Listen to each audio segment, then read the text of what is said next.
Eh bien, bonjour à tous. Je suis heureux de partager la parole de Dieu avec vous. Je ne sais pas si vous vous souvenez, au mois d'août 2019, c'est déjà il y a longtemps, nous avons partagé ensemble sur les bénédictions de Dieu. Les bénédictions de Dieu est le bien le plus précieux que nous pouvons recevoir sur la terre. Et nous avons répondu à diverses questions que nous nous sommes posées. Qui veut être béni ? La bénédiction est-elle voulue de Dieu ? La bénédiction est-elle visible ? La bénédiction est-elle une conséquence de nos œuvres ? La bénédiction est-elle compatible avec la croix, c'est-à-dire la maladie, le deuil, le chômage ?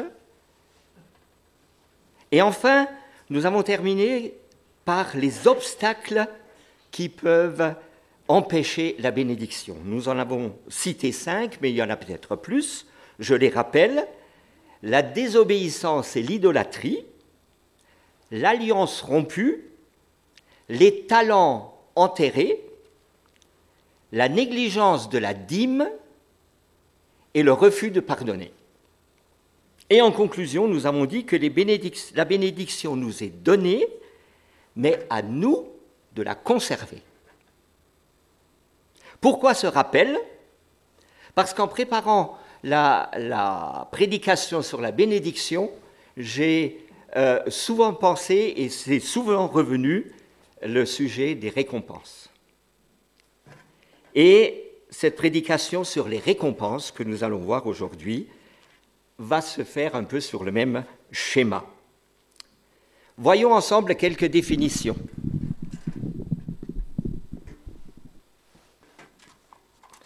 Déjà, le Larousse nous dit que les récompenses, ce qui est accordé à quelqu'un en remerciement d'un service ou en reconnaissance d'un mérite particulier.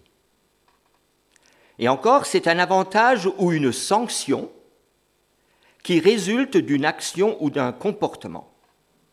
Et là, il donne un exemple. Il a échoué à son examen, c'est la récompense de sa paresse. Donc, je n'avais même pas réalisé que ça peut aussi être dans l'autre sens. Le dictionnaire biblique, lui, nous dit, vient du verbe compenser. On compense un travail par un présent qui vient dédommager de la peine. Et il nous dit que le terme grec utilisé dans la Bible signifie le salaire dû à l'ouvrier pour le travail qu'il a fourni, ou la rémunération d'un service rendu. Et vous vous souvenez tous de ce verset court de Luc, l'ouvrier mérite son salaire.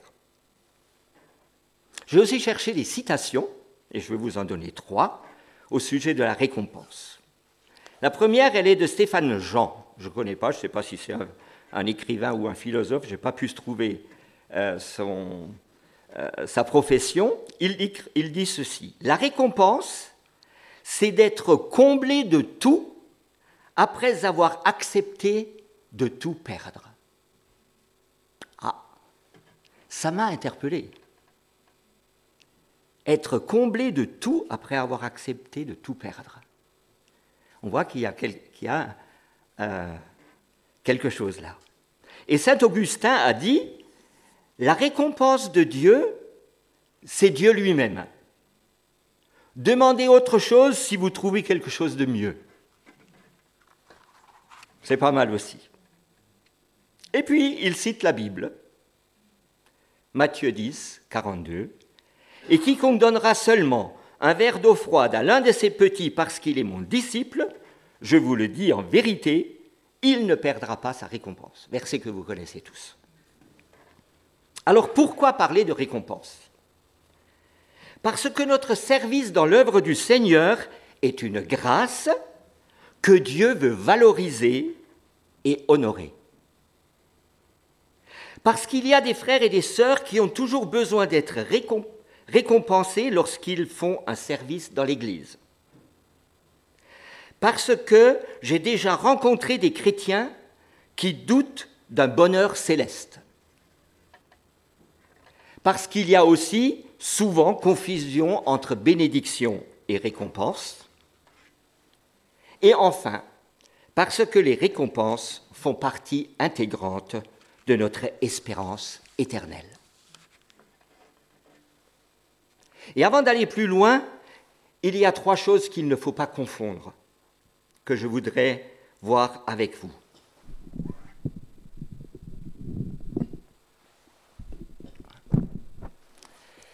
Premier, la différence entre une bénédiction et une récompense, justement. Lorsque nous lisons les textes bibliques qui parlent des récompenses, je crains qu'il y ait confusion. Dieu dispense les bénédictions dans le temps terrestre et il réserve les récompenses pour le temps céleste. Nous avons le verset dans Luc 18, verset 30, où Jésus dit « Je vous le déclare, si quelqu'un quitte pour le royaume de Dieu sa maison, sa femme, ses frères, ses parents, ses enfants, il recevra beaucoup plus dans le temps présent. » Ça, c'est la bénédiction. Et dans le monde futur, il recevra la vie éternelle.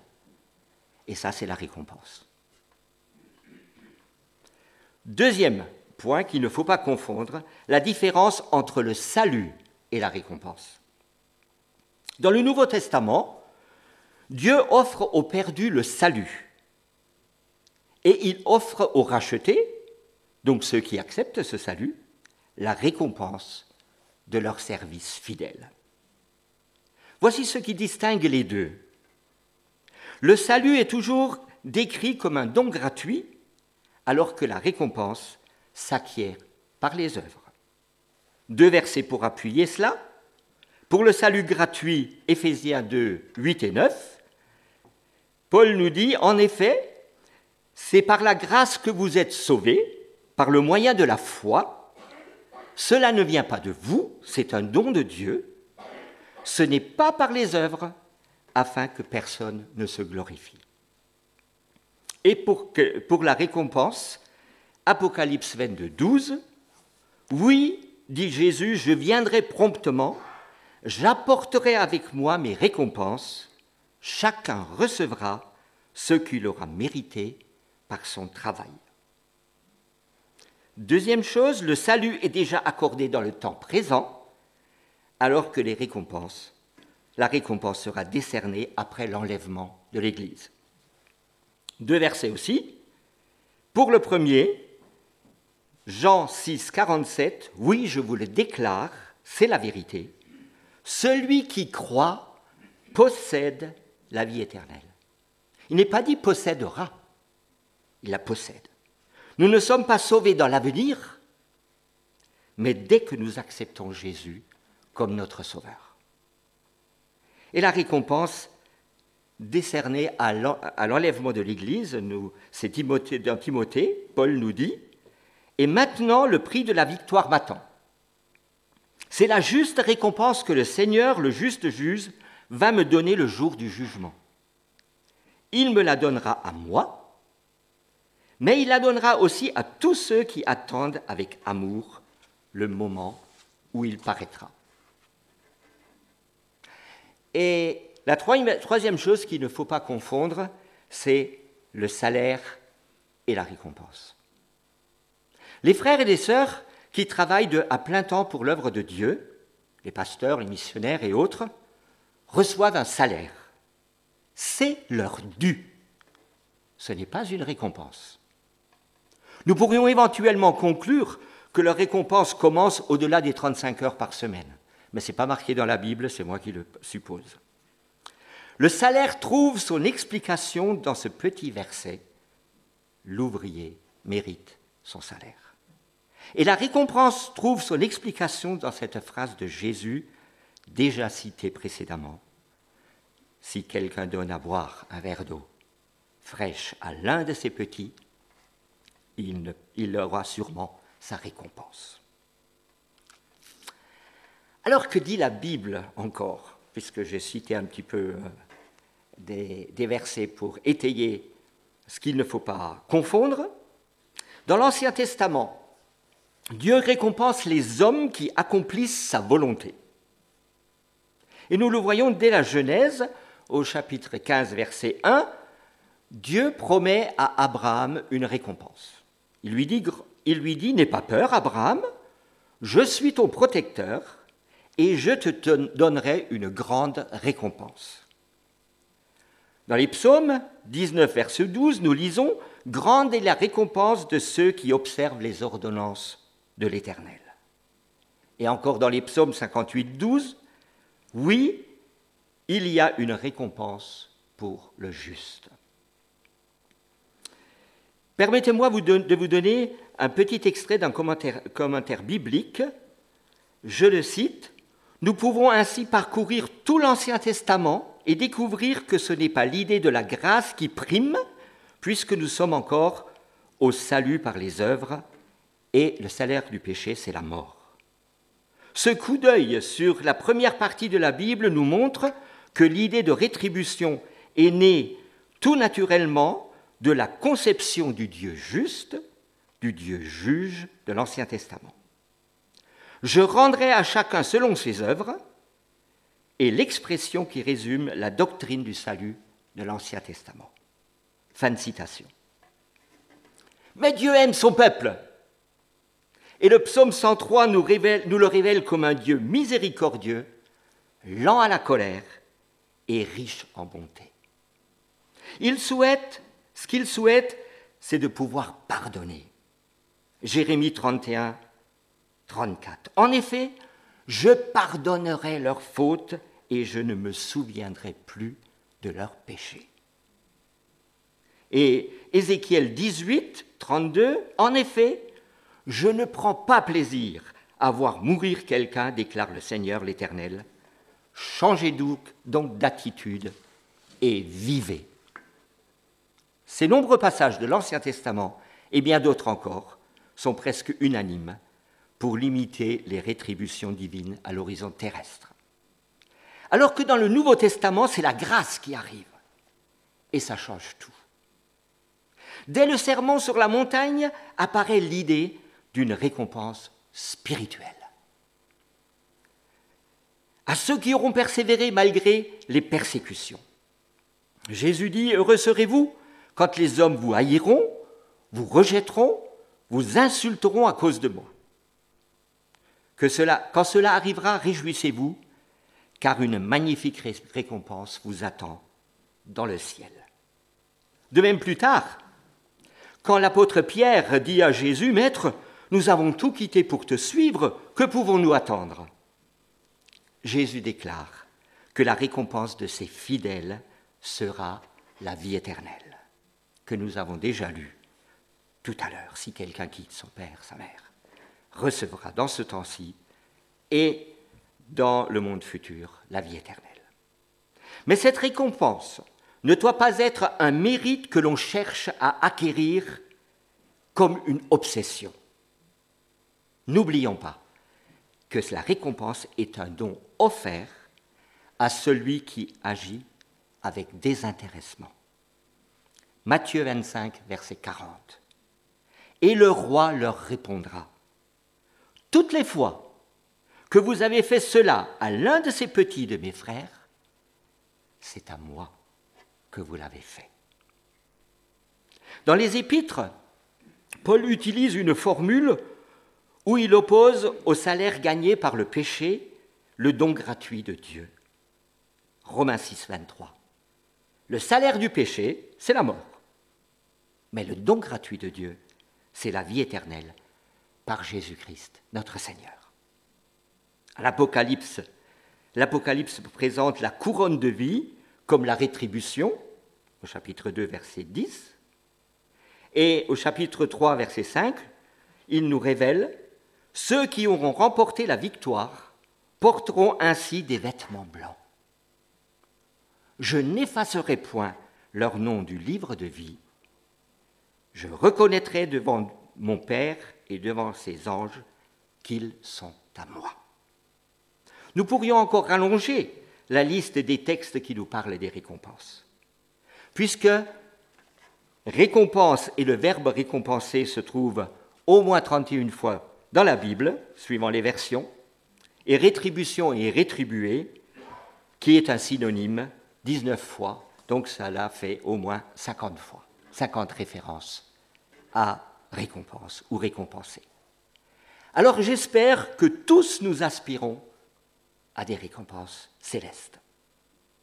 Mais concrètement, qui sera récompensé? Alors je ne vais pas vous donner des noms, rassurez-vous. Premièrement, ceux qui auraient été fidèles dans la pratique des talents reçus. On ne va pas relire ce passage qui est assez long avec les talents, mais simplement rappeler que des talents sont donnés gratuitement suivant nos capacités. Mais les récompenses sont les mêmes pour celui qui a eu 5 talents, pour celui qui a eu 2 talents, et même pour celui qui a eu 1 talent, qui ne l'a pas fait fructifier. S'il l'avait fait fructifier, il aurait eu la même récompense. Donc nous n'avons pas besoin de regarder nos frères et sœurs pour penser à cela. Simplement être fidèles dans ce que Dieu nous a confié avec le ou les talents qu'il nous a donnés. Deuxièmement, par ceux qui auront bien administré leurs biens matériels.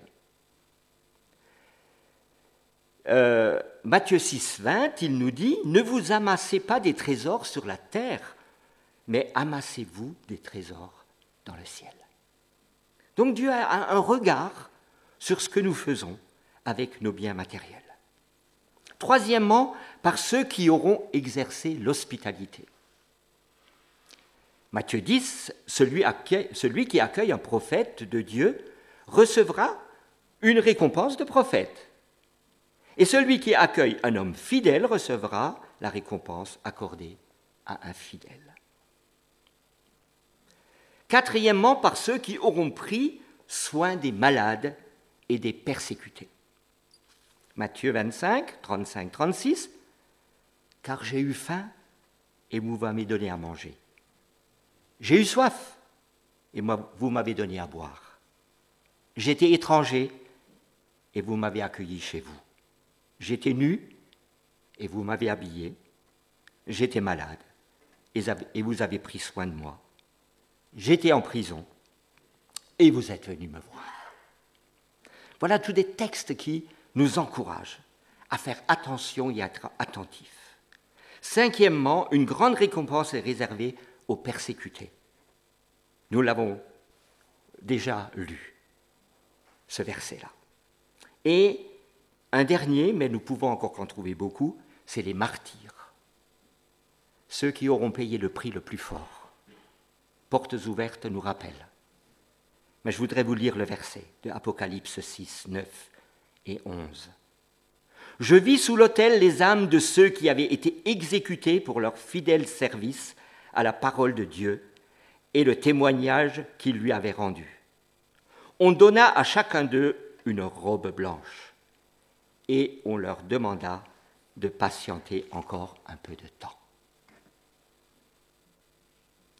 Voilà, chers amis, qui recevra une récompense. Quand recevrons-nous cette récompense? Eh bien, lorsque Christ reviendra.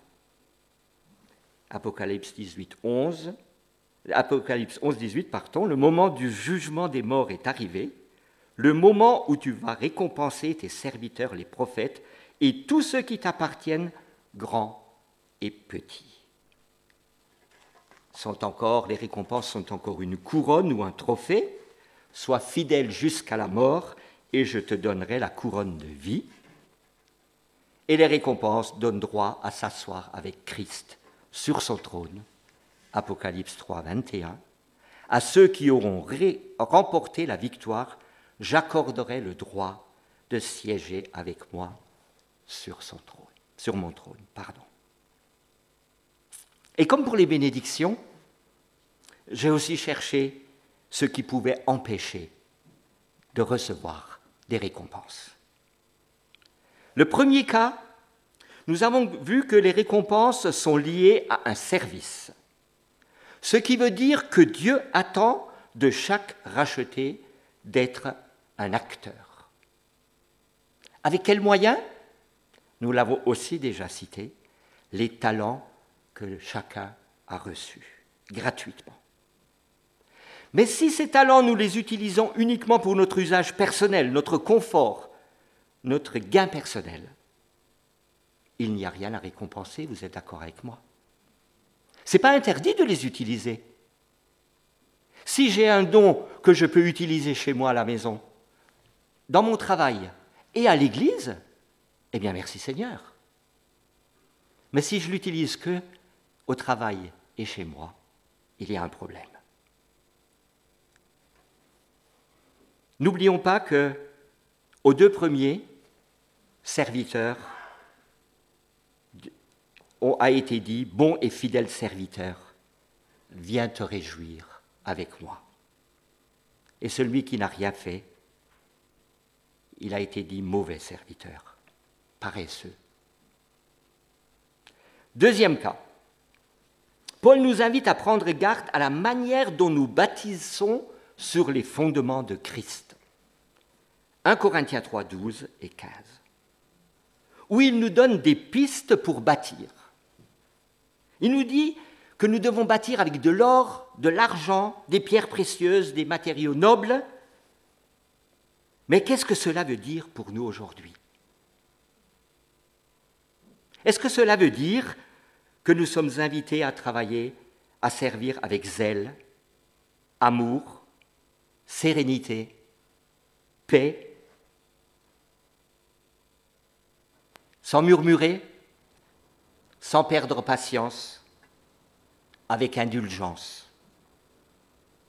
Est-ce que je construis en comptant sur mes capacités, mon savoir, mes forces, ou avec l'attitude de Jésus, avec patience, avec persévérance, avec fidélité, avec amour? Notre récompense dépend des matériaux utilisés. Et il y a un verset qui nous dit, si l'œuvre de quelqu'un est consumée, il perdra sa récompense. Pour lui, il sera sauvé, mais comme au travers du feu. L'or, l'argent, les pierres précieuses sont ces gestes simples, naturels, discrets, que nous faisons au bon moment, animés de l'amour profond de Jésus. Troisième cas, si nous avons déjà reçu un salaire, des remerciements, des honneurs pour le service rendu. Dans Matthieu 6, c'est Jésus qui parle, au verset 1, il dit « Gardez-vous de faire des dons devant les hommes pour qu'ils vous regardent. Sinon, vous n'aurez pas de récompense auprès de votre Père céleste. » Ou encore plus loin, « Si tu pries, ne sois pas comme les hypocrites qui aiment prier debout dans les synagogues et au coin des rues pour être vus des hommes. Je vous le dis en vérité, ils ont déjà leur récompense. » Je ne veux pas dire qu'il ne faut pas remercier ou encourager quelqu'un dans l'Église, pas du tout.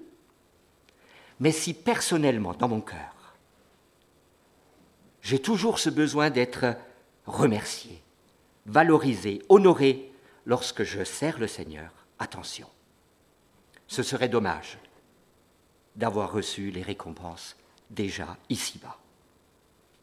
Et un dernier obstacle, qui n'a pas besoin de commentaires, je cite simplement Jésus. Si vous aimez seulement ceux qui vous aiment, quelle récompense méritez-vous? Voilà un petit peu le tour de ce que nous pouvons, comment nous devons nous comporter afin que la récompense soit grande dans le ciel. Alors attention à une fausse conception des récompenses. Et là, je voudrais vous prendre un exemple de la Bible que vous connaissez tous. C'est l'exemple de Madame Zébédée.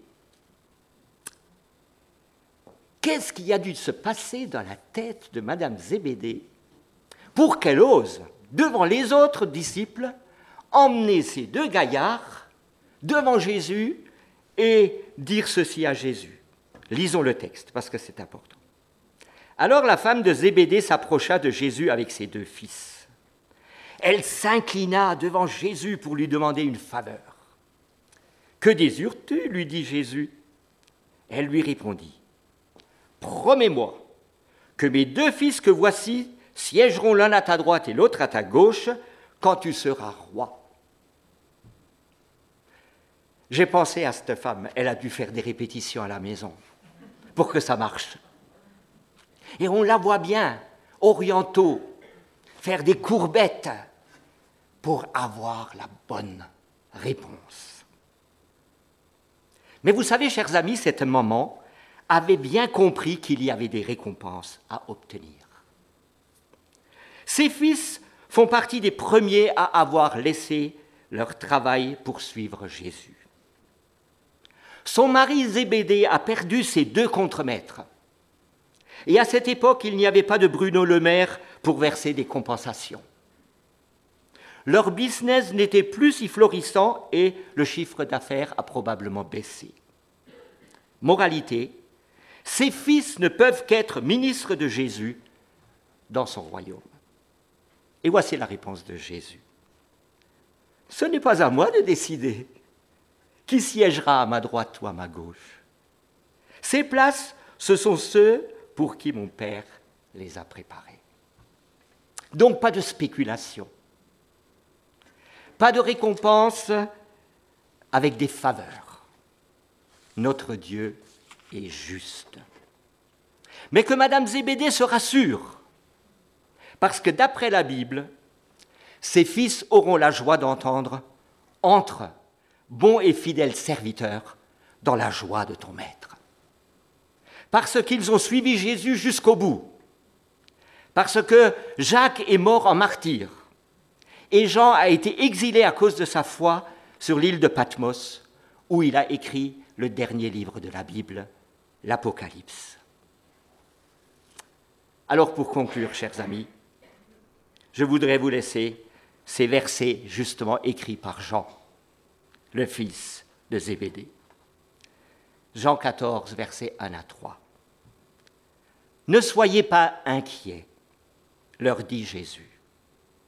Ayez confiance en Dieu et ayez aussi confiance en moi. Il y a beaucoup de place dans la maison de mon Père.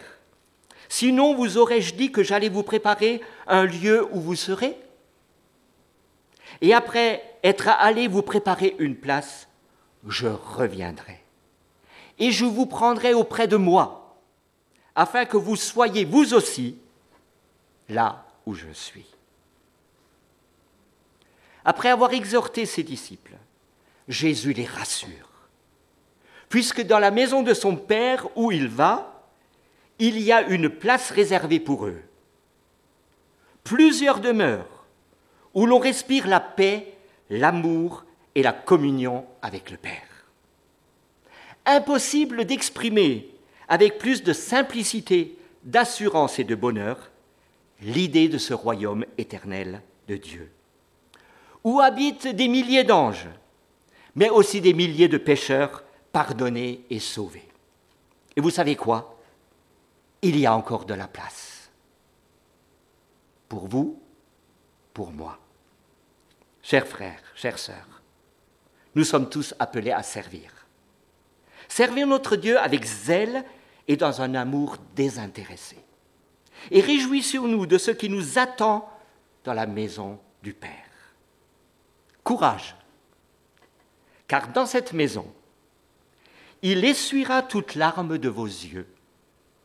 Il n'y aura plus de mort, il n'y aura plus de deuil, il n'y aura plus de lamentation, il n'y aura plus de douleur. En effet, les choses anciennes ont disparu. Apocalypse 21, verset 4. Que son nom soit béni. Amen.